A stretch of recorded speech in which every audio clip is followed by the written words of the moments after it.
one regret I am determined not to have, dear earth, when I am lying on my deathbed, that I did not kiss you enough. So I'm here to kiss you each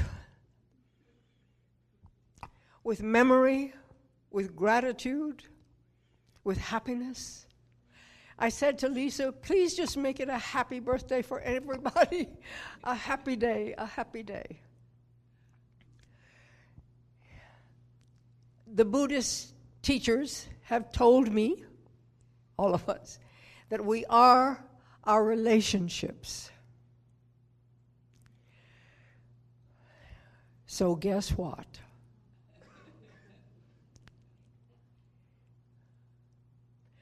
We've heard it today. I am, and these are the words also of what is said to be the Gospel of Eve.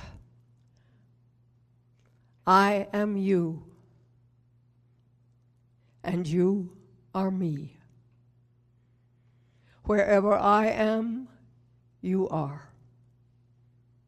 Wherever you are, I am. So we're this beautiful stew of enchanting people, wise and beautiful and strange and strangely whole, no matter what. I want to give you a joyride through memories. And so I've chosen some, and I think that Diane must have been, well, somehow picked them up. And so some of them are imagined, some of them are journeys that I took. And I want to particularly honor one that I took with my first long workshop with Jean Houston, in which she led us on a road, a pathway, a mountaintop to the Sophia, to the great wisdom principle of Sophia. And it is the first time, that was the first time in my life, I heard in my head, "We love you, Peggy." That's a memory I want to share with you. We love you. And that reminded me of another journey that I had taken into my reason for being, in which I was this little joy sprite. That's what I was. And you know what my job was? My job was to go to every woman on earth and nestle into her body and say, you are loved from the inside out. You are totally loved from the inside out. You are totally loved from the inside out. And anyone who comes through your womb is also totally loved from the inside out. So that was one journey, and the story was that a very sad and depressed lady and her husband, and with having lost their mission, that I was in her womb giving her this message, you are totally loved from the inside out. And I got caught in that very same womb. And the teacher who led me on this journey said, you fell in love. And I think what I fell in love with was the idea of being a human being instead of just a sprite. However, I want to give you this memory also. We're in the 1937 Ford. My Aunt Nancy, my beloved Aunt Nancy, who saw me through everything, through my life, is in the back seat, and I'm 4, and we're laughing.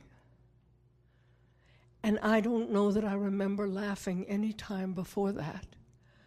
But we're laughing, and she is making me laugh, and that wakes up the joy sprite who had been forgotten and lost and all the things. So the memories that I'm going to ask you to share with me, that this is my last will and testament, that I want the joy memories to be implanted, and particularly the things where you remembered your mission, where you remembered who you are, where you were given the great wisdom and beauty and knowledge of the glory that you are, and the glory that you bring, and the glory that you know, and the glory that you share.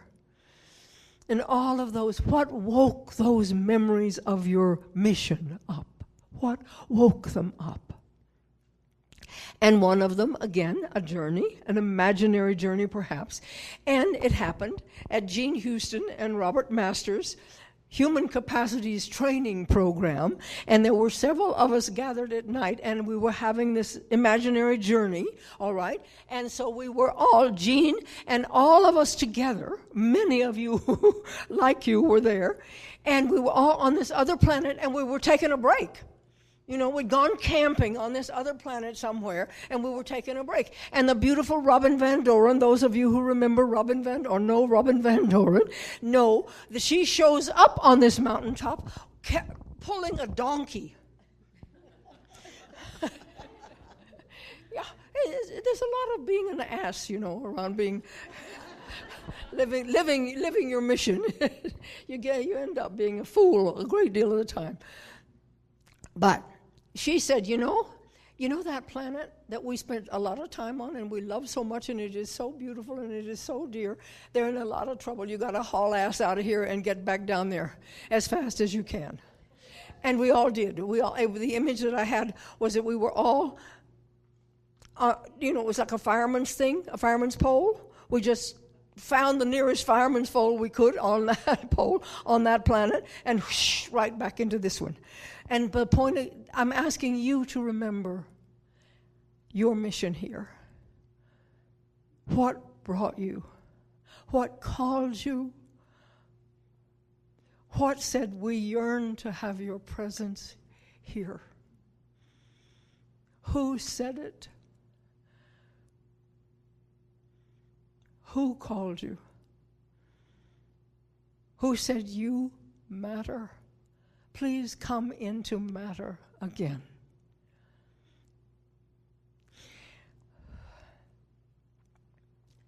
And I'm another joy ride, another piece of the joy ride. And I offer this again as a request for you to remember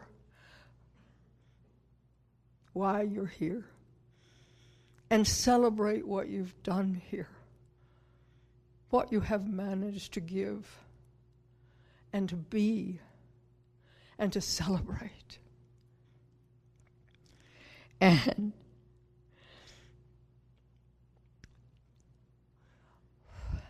what activated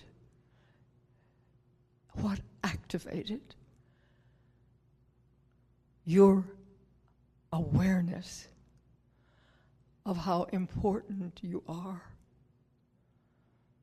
how much you matter, how many people love you and honor you.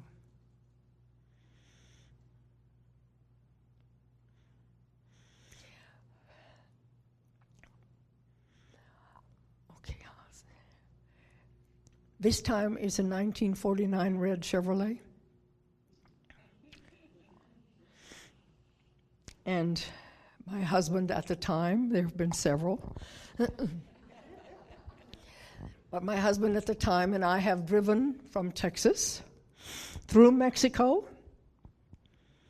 a night crossing from Monterrey to Mazatlan on a road that was not finished, and the average mileage per hour was 10 miles an hour on a good time, And the number of times we stopped by the side and saw on the side of the road a group of wonderful men who wondered what in the world these crazy people are doing on this road, because it isn't even built yet. Nevertheless, that same car finally made its way up the hill, up Pioneer, to the outside. At that time, you could see over the wall. Please, the things that woke up your passion. I'm sharing a memory that woke up my undying, mad, wild passion. So please, just think of those things that woke your great, wild passion up. And we drove up on that in the car and could see over the wall to the older, not this version of the festival, but we could see Shakespeare's festival. And our teacher at the University of Texas had been the man who had inspired Angus Burma to do this festival. And just imagine what it does when you wake up to where you want to be and need to be. And the place that will give you your place in the world. And then I'm just going to do one more in memory lane here, maybe two. It's my birthday, I guess, in 1985. And thanks to Hilary Tate, I had been learning about the goddess. And we had been studying together. And it happened that we were, one of the things, some friends were in town, so we were going to do a special thing. And how many of you have rafted the Klamath River? Yoha, all right. So here we are on the Klamath River, and we have come to the class 4 or class 5. And Paul Barnes is sitting next to me in the raft, and we are rowing away because we've hit the rocks, okay? And I am suddenly, this is my birthday actually, 40 years ago, 50 years, however many years ago. But out I go into the Klamath River on the rocks. And our wonderful guide, whose name, God bless him, of course, was named Noah. He's got the big oar, that's going to keep us off the rocks. But he has still doing that, and somehow he develops a fourth hand or a 16th hand, one of those God kind of people, and he reaches out of the boat, finds the back of my jacket, and pulls me back and slams me down. Can you think what it took to do that? But I decided that was my baptism into the arms of the goddess. And the fact that I was bruised all down one side was just part of the story. But so what woke up your desire to serve the divine in any way you can, any way you want to, any way that feels right for you? So, and the Klamath River will do it in case you need what we used to call it in the Methodist church. I mean, sometimes you had to go and get baptized again, washed in the blood of the Lamb and all of that good stuff, all of that Texas stuff.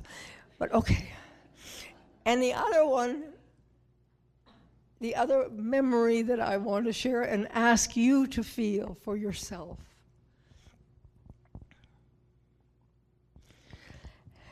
And many of you know this story. My teacher and friend, Donna Eden, I had asked her if she would like to go to see one of the great plays that was on stage at the Oregon Shakespeare Festival that weekend, because we did have tickets and I knew how to hand them out if I needed to. And she said, I'd like to, but I can't. I'm going to a workshop in Sacramento, and it's given by this wonderful woman named Jean Houston. So, well, I don't know how I'm a Texan, I heard that name. So I went home to my lover. It's a different one this time than the one I arrived with. In fact, it's several along, if we want to tell the truth about it, and who's interested in the truth. But anyway, I said, would you like to go to a workshop in Sacramento? Because she didn't say you should go. I said, I said I should go. She told me a little bit about this wonderful woman. So I said, okay, I'll go. He said, bless his heart, he was from Kansas. I'll tell you more about him another time. But he said, I'll go to Sacramento. I'm not going to any workshop, but I'll go to Sacramento. And he spent the weekend in the bars. I spent the weekend in this great cow palace kind of place. And we were all waiting for the opening moment. And I just, okay, and here comes this woman. And I turn around, she's holding on to a dear friend because they have just received word that someone in their family, friend, the dear woman, had just died. So they were holding on to each other, and we could see that there was grief there. But then she got to the stage.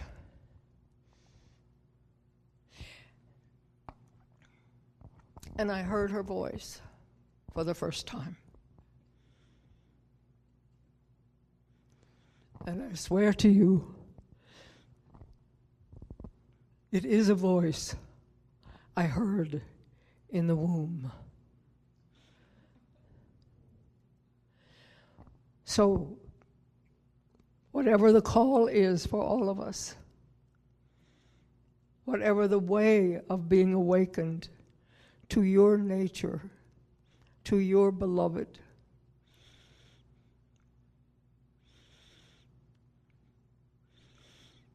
listen.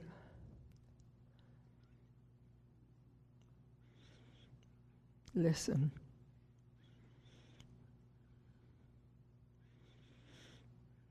Listen.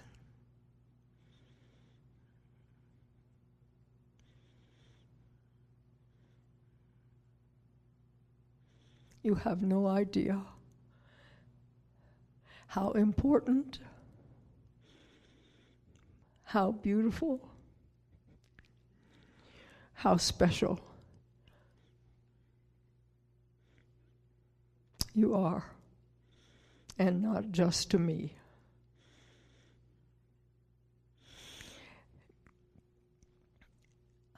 I don't know that I can read this because I don't have my glasses, so I probably won't. But this is the beautiful Trish Broersma gave me this beautiful Buddhist blessing.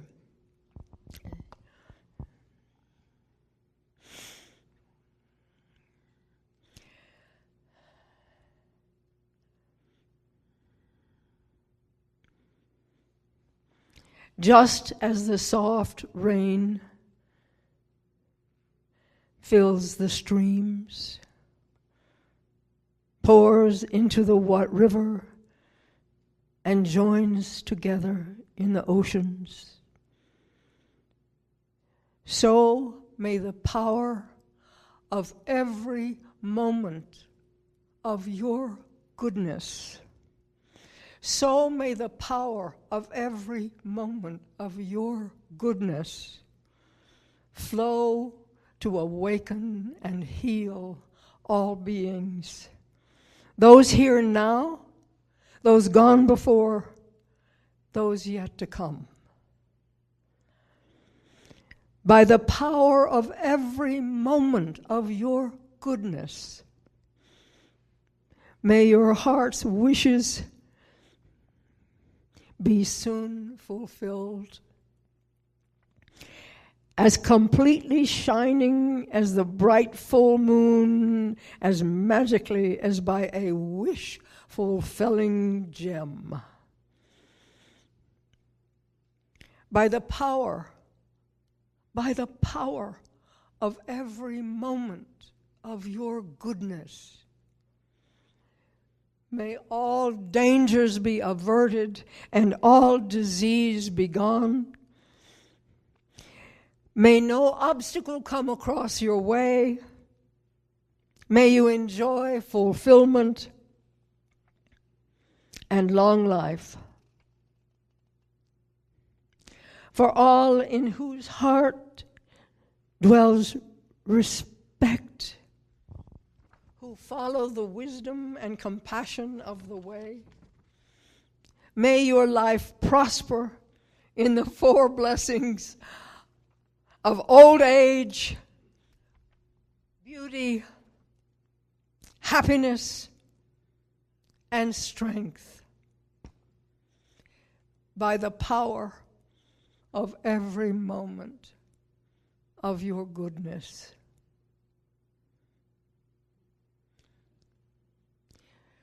Thank you for the blessing of your goodness, your presence, your beauty, your kindness, your compassion, your capacity to put up with anything, your laughter.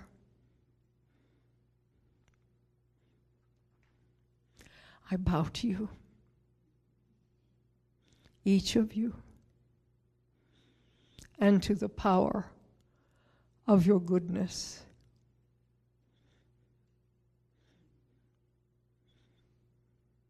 The power of every moment of your goodness. And I have asked Jerry if he would lead us in one of the favorite of the things that he has created for us from time to time, if he would sing it and we can all sing it together. This is inspired by a great poet, Rumi. So be prepared to stand up and dance.